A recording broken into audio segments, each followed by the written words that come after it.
Grabs and tips में एक new video के साथ ये वीकली रिकैप है।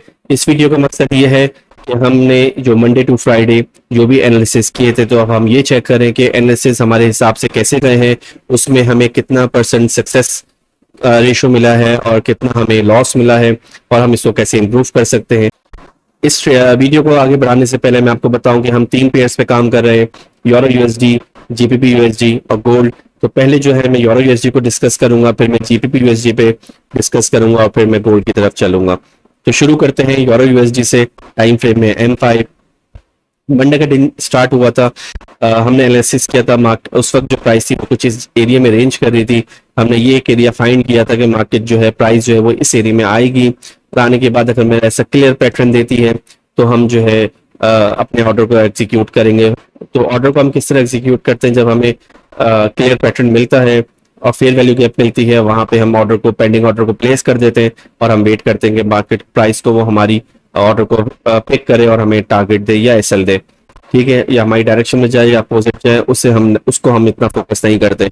हमारा जो फोकस होता है वो ये होता है कि हम सेटअप पे फोकस करें। सेटअप बनेगा, हमारी रिक्वायरमेंट्स पूरी हुई, ऑर्डर प्लेस करो और मार्केट्स आउट हो जाओ, फिर वेट करो रिजल्ट का। तो प्राइस ने क्या किया, प्राइस ने एग्जैक्टली हमें पैटर्न तो पूरा क्रिएट किया, लेकिन हमारे ऑर्डर को उससे पिक नहीं किया और हमारी डायरेक्शन में ही चली गई, तो हमें इस पर कोई ट्रेड नहीं मिली। ट्यूसडे के दिन देखते हैं। ट्यूसडे के दिन हमारा एनालिसिस था कि मार्केट हमें कुछ इस एरिया में मिलेगी, तो मार्केट हमारे एरिया में ही नहीं आई, वो नीचे से ही डाउन चली गई, तो हमें ट्यूसडे के दिन भी यहाँ पे कोई ट्रेड नहीं मिल सकी। वेडनेसडे के दिन जब हमने स्टार्ट किया था, लिक्विडिटी ग्रैप हुई थी। ग्रैप होने के बाद हमें यहाँ पे यहाँ पे कोई पैटर्न ढूंढना था, लेकिन अनफॉर्चुनेटली यहाँ पे भी हमें कोई क्लियर पैटर्न नहीं मिला। आप मेरी वीडियोस में देखिएगा, मैं बिल्कुल क्लियर पैटर्न की बात करता हूँ कि हमें कोई क्लियर पैटर्न मिलेगा तो हम ट्रेड करेंगे, और उस पैटर्न के अंदर हमें यहाँ पे एफईजी भी मिलनी चाहिए। नहीं मिलेगी तो हम नहीं ट्रेड करेंगे, मिलेगी तो हम ट्रेड करेंगे, क्योंकि हमारे पास 3 पेयर्स हैं, तो डेली की बेस पे हमें 3 अपॉर्चुनिटीज मिल सकती हैं। अगर उसमें एक पेयर नहीं अपॉर्चुनिटी बता रहा तो हम दूसरे में चले जाएंगे, दूसरा नहीं बता रहा तो तीसरे में चले जाएंगे। और हमें अगर फॉर एग्जाम्पल मंडे के दिन अपॉर्चुनिटी नहीं मिलती, तो ट्यूसडे के दिन हम वो सेम चीज को, प्रैक्टिस को फॉलो करेंगे।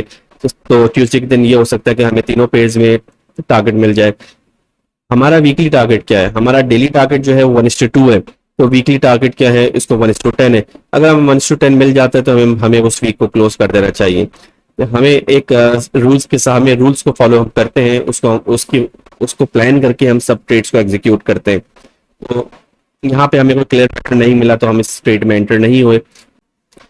नेक्स्ट डे न्यूज थी, न्यूज की वजह से एक बहुत बड़ी बिग कैंडल बनी है। यहाँ पे भी हमें कोई सेटअप, क्लियर सेटअप नहीं मिला था, और न्यूज आने के बाद तो फिर हम ट्रेड नहीं करते। मार्केट जो है उसके बाद अपने आप को एडजस्ट करती है, तो फिर वो डायरेक्शन में किस डायरेक्शन में जाए उसका हमें पता नहीं होता।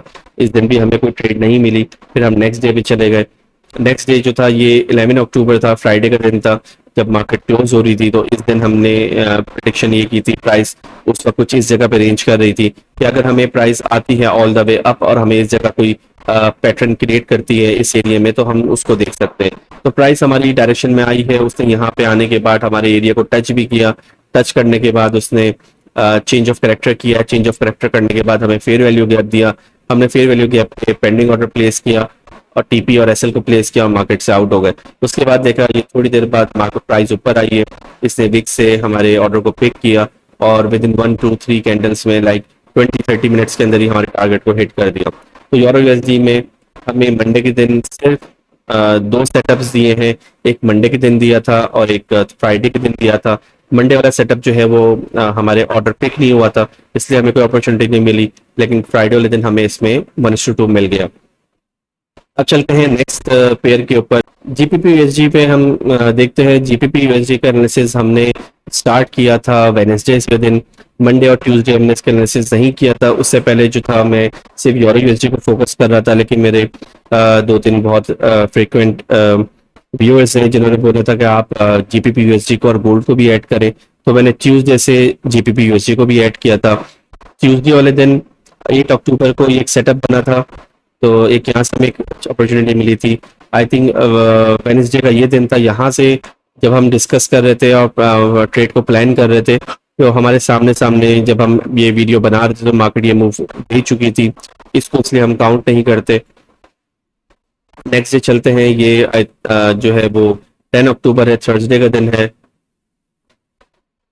और थर्सडे के दिन जो मार्क हमने प्लान किया, हमने ये एरिया मार्क किया था, डे ओपन यहाँ से हुआ था, प्राइस उस वक्त कुछ इस जगह रेंज कर रही थी। और प्लान हमारा ये था कि जब अगर ये लिक्विडिटी ग्रैप होती है, ग्रैप होने के बाद हमें कोई अपॉर्चुनिटी मिलती है तो हम उसको देखते हैं। ये एक एरिया हमने फाइंड किया था, तो हमारे एरिया के अंदर ही आप देखें प्राइस आई है, और आने के बाद इसने चेंज ऑफ करेक्टर किया। चेंज ऑफ करेक्टर करने के बाद हमें एक फेयर वैल्यू गैप दी है। फेयर वैल्यू गैप पे हमने ऑर्डर को प्लेस किया, अपना एसएल और टीपी को प्लेस किया और मार्केट से आउट हो गए। तो जैसे ही आप देखें ये प्राइस ऊपर आई है, एक इससे सिंगल कैंडल में ही हमारे ऑर्डर को पिक भी किया है और हमें टीपी भी दिया है। तो ये हमें ट्रेड उस दिन मिल गई थी। उसकी ये थर्सडे वाले दिन है। उसके बाद फिर फ्राइडे का दिन था। फ्राइडे के दिन, ये फ्राइडे का दिन है। फ्राइडे के दिन प्राइस कुछ इस जगह रेंज कर रही थी। जब हमने एनालिसिस किया था, हमारा प्लान ये था कि ये लिक्विडिटी ग्रैब करे, ग्रैब करने के बाद ये एरिया हमने मार्क किया हुआ था, इस एरिया में प्राइस आया और हमें कोई क्लियर पैटर्न दे। हम अभी तक अगेन मैं बार बार रिपीट कर रहा हूँ कि हमें एक क्लियर पैटर्न मिले तो ही हम ट्रेड करते हैं। तो ये देखिए यहाँ पे हमें बिल्कुल क्लियर पैटर्न मिला है। मैं इसको जूम इन भी करके आपको दिखाता हूँ। ये देखें, ये प्राइस ने हाई मार्क किया था। हाई मार्क करने के बाद इसने कि लो अपना बनाया। लो बनाने के बाद इसने इस कैंडल से अपने हाई को ब्रेक किया, चेंज ऑफ करेक्टर किया। चेंज ऑफ करेक्टर करने के बाद हमने ये फेयर वैल्यू गैप दिया। आप देखें, फेयर वैल्यू गैप दिया। फेयर वैल्यू गैप पे हमने अपना ऑर्डर प्लेस किया। ऑर्डर प्लेस करके हमने टीपीएसएल लगा दिया और प्राइस ने हमारे ऑर्डर को पिक किया है। पिक करके हमें 1:2 टारगेट दिया और हम मार्केट से प्रॉफिट लेके आउट हो गए। तो जीबीपी यूएसडी का एनालिसिस भी काफी अच्छा रहा। हमें फ्राइडे वाले दिन और थर्सडे वाले दिन हमें बहुत अच्छी ट्रेड्स मिली। और वेनेसडे वाले दिन ये था कि हमने जो ट्रेड तो मिली थी, पर हम वीडियो जब मैं बना रहा था तो ऑलरेडी ये सेटअप चल चुका था, तो इसलिए ये ट्रेड को हम एग्जीक्यूट नहीं कर सके। ट्रेड तो मिली थी पर एग्जीक्यूट नहीं कर सके। अब हम चलते हैं नेक्स्ट पेयर के ऊपर। तो जब हम वेनेसडे वाले दिन जीपीपी यूएसडी में और गोल्ड में सेम ही हमारे साथ हुआ था कि जब हम एनालिसिस कर रहे थे तभी हमें जो ये मूव था ये हमें मिल चुका था, इसीलिए हमें ये ट्रेड हमारी मिस हो गई थी, तो इसको हम नहीं लेते। नेक्स्ट डे पे हम चलते हैं।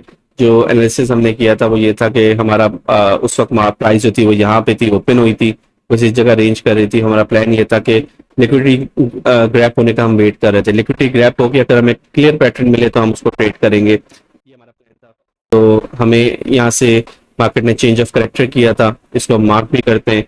चेंज ऑफ करेक्टर करने के बाद इससे फेयर वैल्यू गैप क्रिएट किया था। फेयर वैल्यू गैप के बाद हमने यहाँ पे ऑर्डर प्लेस किया। ऑर्डर प्लेस करके मार्केट से आउट हो गया। अब उसके बाद देखिए यहाँ पे ये क्लियर नहीं हो रहा। अगेन मैंने उस वक्त भी आपको रिप्ले करके दिखाया था कि मैं यहाँ से इसको रिप्ले भी कर दूं, तो इसमें ये समझ नहीं आ रहा, क्लियर नहीं हो रहा। जिन्होंने ट्रेड की थी वो तो बता सकते हैं, पर मैं उस वक्त ये ट्रेड में नहीं था, इसलिए बिजी था, तो मैं ये ट्रेड नहीं कर पाया था।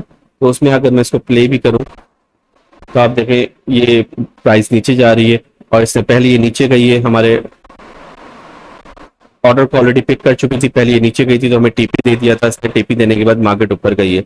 इसको मैं आपको मजीद भी दिखाता हूँ। हम इसको M1 में भी जाते हैं। M1 में भी जाके इसको हम देखते हैं कि अगर वहां पे हमें थोड़ी क्लैरिटी मिल सके तो हम उसको देख लेते हैं। अब इसमें भी जो प्राइस है वो इस तरह ही गई है। हमारा ऑर्डर जो है वो पिक हो चुका है। मैं आपको थोड़ा और क्लियर करके दिखाने की कोशिश करता हूँ। और इसको हम ऑलरेडी स्लो मोड में मूव में ही है, तो ये जैसे ही इसको प्ले करेंगे देखिए मार्केट प्राइस पहले नीचे गई है फिर ऊपर गई है। तो इससे हमें डाउट है कि एसएल हिट होगा, लेकिन ये कि चांसेस ज्यादा मुझे लग रहे हैं 90% के हमारा टीपी हिट हुआ होगा। हम काउंट नहीं करते इस ट्रेड को अपने प्रॉफिट या लॉस के अंदर। हम रिफ्रेश करते हैं मार्केट को। उसके बाद ये यहाँ पे अभी हम फ्राइडे वाले दिन आते हैं। फ्राइडे वाले दिन क्या हुआ था, फ्राइडे वाले दिन देखते हैं। फ्राइडे के दिन हमें जब हम बात कर रहे थे तो प्राइस कुछ इस जगह चल रही थी, और हमने उस वक्त जो है यहाँ पे चेंज ऑफ करेक्टर को मार्क किया हुआ था। अगर मार्केट चेंज करती है तो हम इस एरिया, ऑलरेडी इस एरिया में थी तो हम यहाँ से सेल अपॉर्चुनिटी मिल सकती है। तो चेंज ऑफ मार्केट ने दोबारा एक हाई क्रिएट किया, तो हमें ये न्यू लो हमें दिया। न्यू लो देने के बाद इसने चेंज ऑफ करेक्टर किया है, मार्केट वापस ऊपर आई है। हमें फेयर वैल्यू गैप से हमने ऑर्डर को प्लेस किया।